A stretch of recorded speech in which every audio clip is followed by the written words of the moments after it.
கடுகு பொரிஞ்சதோ பச்சை மிளகாய் கறிவேப்பிலை போட்டுக்கலாம். பச்சை மிளகாய் வதங்கட்டும். வதங்கினதும் பெருங்காயம் ஒரு 1/4 டீஸ்பூன் அளவுக்கு போட்டுக்கலாம். மஞ்சள் தூள் ஒரு 1/4 டீஸ்பூன் போட்டுக்கலாம். தனி மிளகாய் தூள் ஒரு 1/4 டீஸ்பூன் போட்டுக்கலாம். போட்டுட்டு நல்லா கலந்து விட்டுட்டு அரைச்சி வச்சுருந்த தக்காளி விழுதை இதில் ஊற்றிக்கலாம்.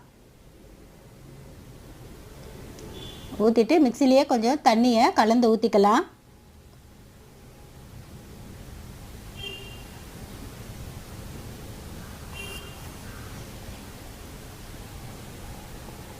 இப்போ நம்ம நல்லா கலந்து விட்டுக்கலாம். குழம்பு நல்லா